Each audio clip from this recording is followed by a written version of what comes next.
Here we go, the third match between HasuObs and his opponent, Cass. HasuObs starting in red once again, and Cass in blue. We are on Scrap Station. It's the third map between those two players, and Scrap Station is a really decent map for this matchup. I mean, most players, especially most Protoss players, don't play it in the ladder as they don't want to face Zerg players on this map, which is quite understandable as this map favors Zerg quite a bit. But for a Protoss versus Terran matchup, the map is not too bad. And right now, those two have the final match on Scrap Station. So we are hopefully in for some action. And the supply depot is being built by Cass, whereas HasuObs just threw down his pylon. So we will see the gateway and the barracks coming up soon. And so far, those games have been really interesting. A little bit short though. HasuObs was able to take the first match without any big trouble. Cass was just attacking him, HasuObs with an amazing defense, and after that the game was basically over. HasuObs going for third base without being contested at all. And Cass in the second game was really able to deal with the contain of his opponent, built a third command center in his base, and just broke the contain after a while. Hasu decided to pull back and made a huge mistake by leaving all his units in his main base, and therefore he couldn't defend his expansion, lost the expansion as well as a ton of units. And here on the third map, Cass has to play at least as good as he did on Metalopolis if he wants to take this serious. So both players are talking about the NASL a little bit, and we see the simulator being finished for HasuObs, and he's scouting with his probe, just entering the main base of Cass, and Cass just finished his barracks. HasuObs about to finish his gateway. We have attack to the orbital command, and yeah, so both players are talking just a little bit about the NASL, about being invited, and HasuObs is one of the players of the NASL. There are quite a lot of German players participating in the NASL. We have HasuObs, we have Soccer, we have Goody, Dark Force is participating, as well as TLO, and I'm not too sure. I think that's about it. I think it was 5 players, but I'm not 100% sure. There might be another one that I just missed. Well, I'll check out the lineup of the NASL, and you will definitely find out if there's another German player that I just couldn't remember.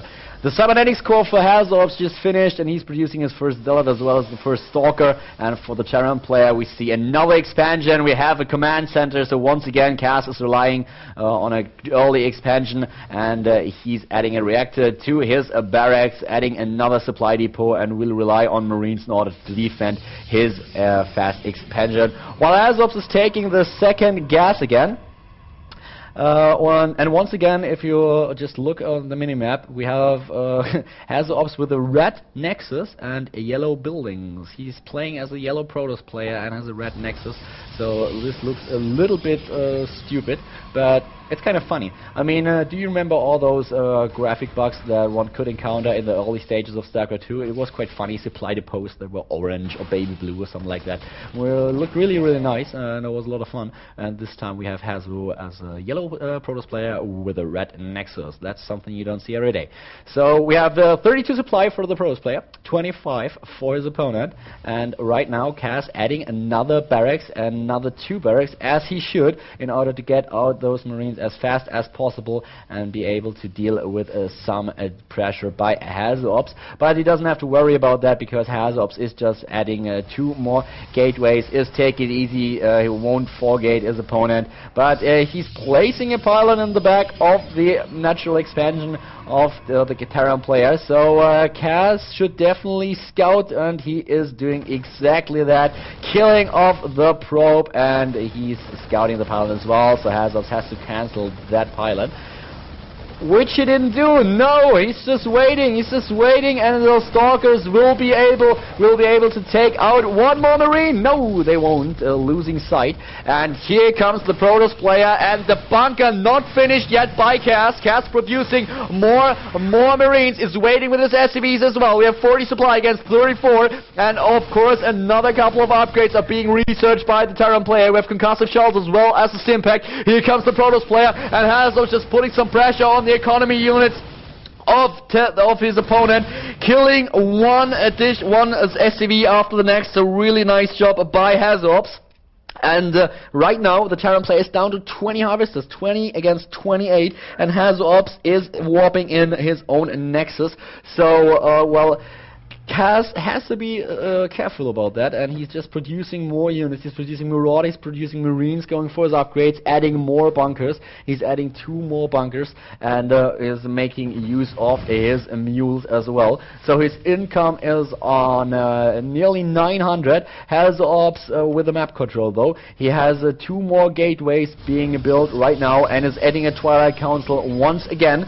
He's on 33 harvesters against 24, and his Nexus is nearly done as well, so he will be able to slide some drones over to his natural expansion and optimize his income, which he is doing right now, and just taking position at the destructible rocks, the small connection between the 2 bases on Scrap Station. And with a supply count of 60 to 56, Kaz is researching Combat Shield, is nearly done with the Stimpact. His 2 bunkers will be able to defend against the Gateway army of his opponent. And Kaz didn't get refineries at his expansion just yet. He is researching Combat Shield and Stimpact, as I already mentioned. And HasuObs on the other side is just researching. Yeah, it's just researching charge once again for his Zilla. So it's basically relying on mainly the same strategy he used in the last 2 games. He will go for Blink after that as well, and it's just waiting for a drop. So he's expecting a drop play by Kaz, but so far Kaz is not trying to drop his opponent at all. He's just adding an engineering bay so that he can get some missile turrets and obviously get some detection against potential Dark Templars. He knows perfectly well that HasuObs was trying to rely on Dark Templars the last 2 games, so he's expecting the same thing to happen on the 3rd map as well.